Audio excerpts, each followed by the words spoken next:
At what pressure should we run our tank cleaners?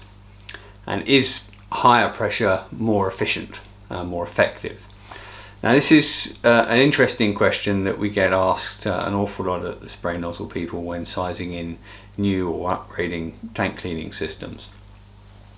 And there's some counterintuitive and somewhat surprising answers to this question. So let's have a look at each type of tank cleaner in sequence.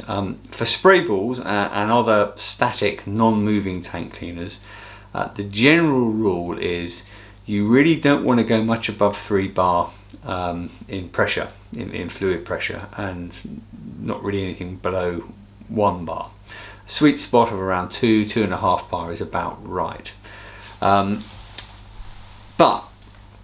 I wouldn't increase any pressure more than that. Now this may seem surprising and counterintuitive. Surely, if we increase the fluid pressure, then we're going to get more impact and we're going to get a better clean. Well, actually, no, we're not. Now spray balls, and the reason for this is when you think about it, spray balls actually have very poor nozzles in them. Effectively they're a sphere with multiple holes drilled in them, and so those holes act as multiple nozzles. But they're very, very poor nozzles. There's not a lot to them. They're just a hole in a sheet of metal. So the jets that come out of these don't have very good integrity. So as we increase the pressure, we increase the velocity of these. They tend to break up and atomize quite easily because it's a poor quality jet coming out of it. So as we increase much beyond that sort of 3 bar pressure threshold, all we're really doing is atomizing the fluid more, and we're destroying any extra impact that might have been achieved by the increased pressure. So we're basically wasting energy. So there's no real point in spraying them much above sort of 3 bar. So for spinners, so spinning spray balls, these rotary ones, the situation actually quite similar. Anything much above the sort of 3 bar pressure range, they're going to start spinning faster and faster, and you're going to start flinging that water around really quick and atomizing it more.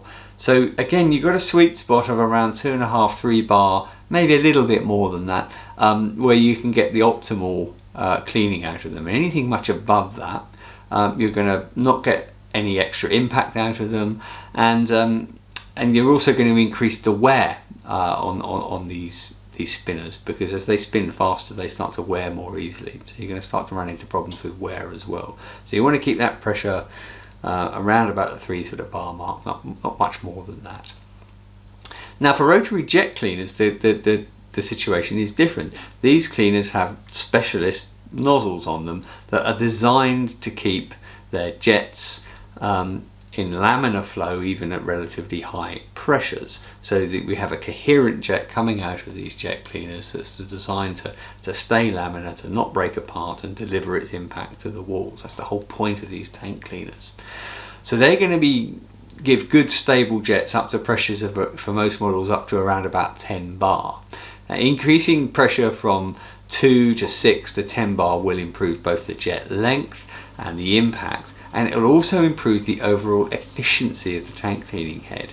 And the reason for that is they rotate through their cleaning cycle quicker and quicker as we increase pressure, and the decrease in the time it takes to complete its cleaning cycle more than offsets the additional flow rate we'd get at the higher pressure. So what we find is the overall liquid used per cleaning cycle on any given tank cleaner actually comes down as we increase pressure, and the sweet spot's normally around about that 8 to 10 bar mark, where they're the most efficient. So they'll use less per cleaning cycle, and they'll have an improved cleaning action due to the improved mechanical action of the jets.